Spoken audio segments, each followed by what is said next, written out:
Stratégie numéro 2 de la perversion narcissique, la séduction. Après la stratégie numéro 1, donc, nous avions vu l'invisibilité qui est sa première stratégie primordiale, essentielle pour ne pas être vu bien sûr et pour pouvoir opérer derrière après.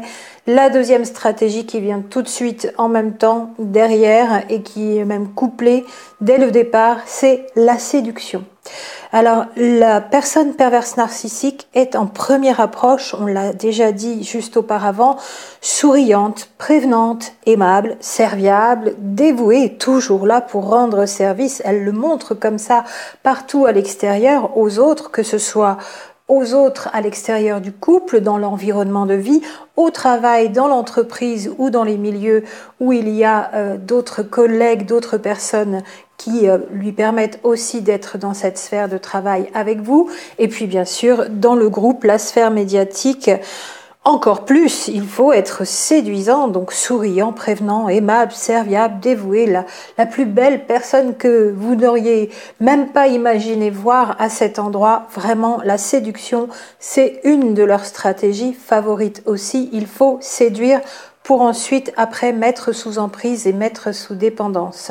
Donc, un comportement impeccable, une belle présentation, une façon d'être qui est copiée, mimée, on le verra aussi dans les autres stratégies avec le mimétisme et comment cette stratégie du mimétisme leur sert à se faire passer pour, mais à n'être rien de tout cela, donc dans les faux semblants, et de mettre donc un rôle en avant alors qu'ils ne sont pas du tout ce rôle qu'ils opposent au regard de toutes et de tous, y compris de pousser donc jusqu'au dévouement, même en pleine nuit, vous pouvez les appeler pour vous dépanner, un ami, quelqu'un de votre famille au début, vraiment dans une stratégie de séduction maximale.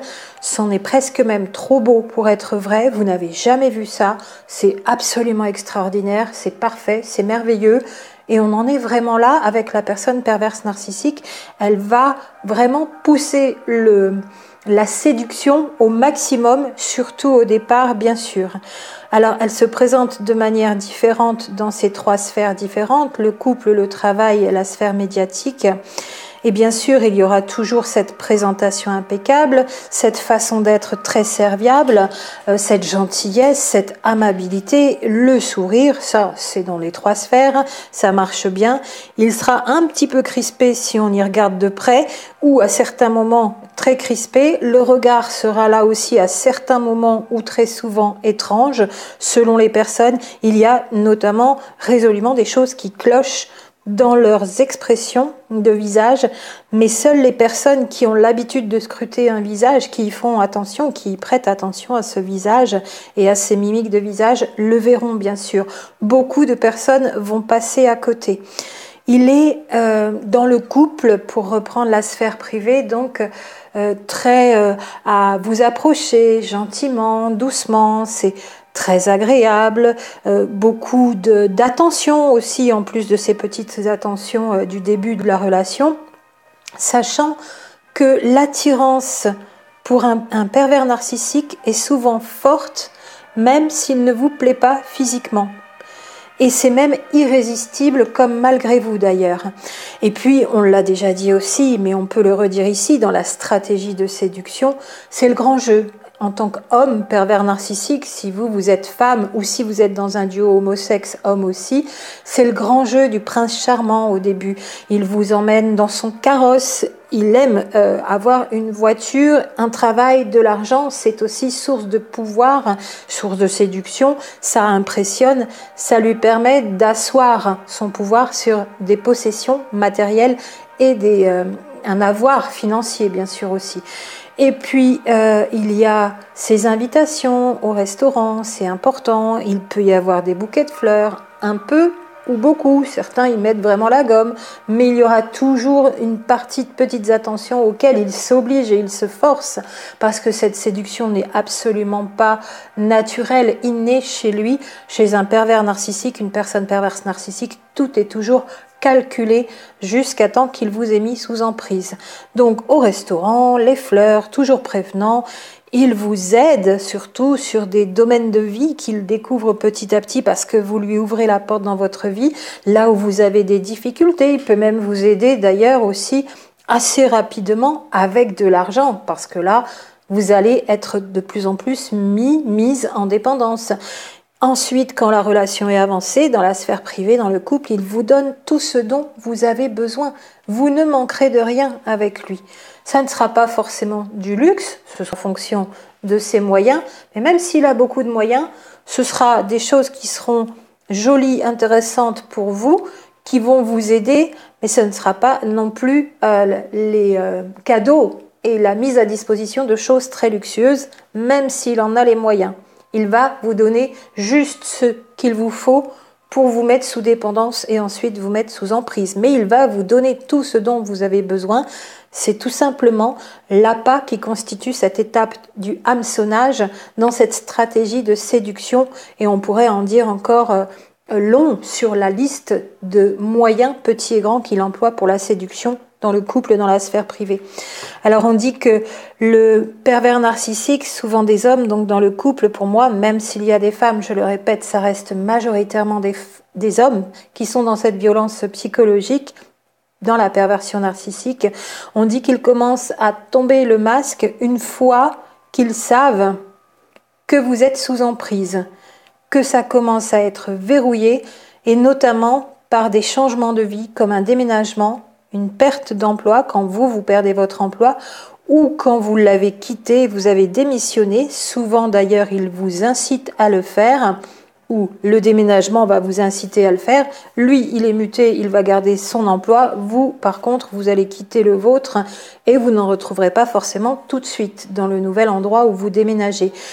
Une nouvelle maison, une construction, un engagement financier ou alors encore pire, je dirais, la voie royale, malgré que ce soit toujours une belle chose quand cet événement arrive dans une vie, mais quand un enfant va arriver entre vous et que la famille va commencer à se former, pour lui, c'est une voie royale de mise sous emprise. Et là, la séduction opérera déjà beaucoup moins puisque ce sera verrouillé. Et puis dans la sphère professionnelle, même chose, beaucoup de gentillesse toujours, même de la douceur au début, de l'attention, de la serviabilité. Il vous aide aussi, il va résoudre des problèmes à votre place. Il va prendre un dossier que vous n'arrivez pas à finir et il va le finir pour vous, pour le rendre le lendemain, vous le rendre à vous et que vous puissiez être soulagé et rendre ce travail à la hiérarchie par exemple. Et puis un petit peu plus loin, faire copain-copain, sympathiser, se lier d'une fausse amitié dans les faux semblants et puis vous faire parler encore et encore, toujours pendant ce temps-là et collecter toutes les infos qui vont lui servir à vous mettre KO ensuite dans cette sphère professionnelle, jusqu'à aussi utiliser certaines infos que vous lui avez données de votre vie ou de votre travail pour vous faire du chantage, en plus de vous avoir volé vos idées par la suite, quand vous serez mis sous emprise aussi, que vous ne pourrez plus rien faire, ou vous utilisez par un pseudo-chantage, un chantage qui peut être plus ou moins gentil, pas forcément féroce au départ, et puis il y en aura peut-être d'autres après qui seront plus féroces. Ou alors, tout simplement utiliser toutes ces infos aussi dans la sphère professionnelle pour vous mettre KO. Et puis troisième sphère, toujours la sphère médiatique, toujours dans son invisibilité, ce pervers narcissique ou cette femme perverse narcissique, donc première stratégie, l'invisibilité. La gentillesse, la sympathie, il faut séduire par son apparence, séduire par ses manières et surtout, dans la sphère médiatique, bien sûr, dans le groupe, séduire par son discours. Il, elle, sait ce que vous voulez entendre.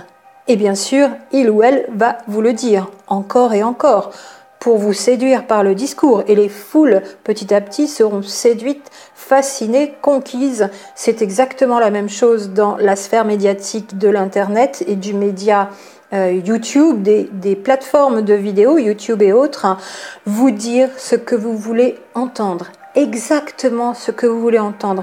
À tel point que vous êtes subjugué, fasciné, accro, addict et que vous allez vouloir en entendre encore et encore de ces beaux discours.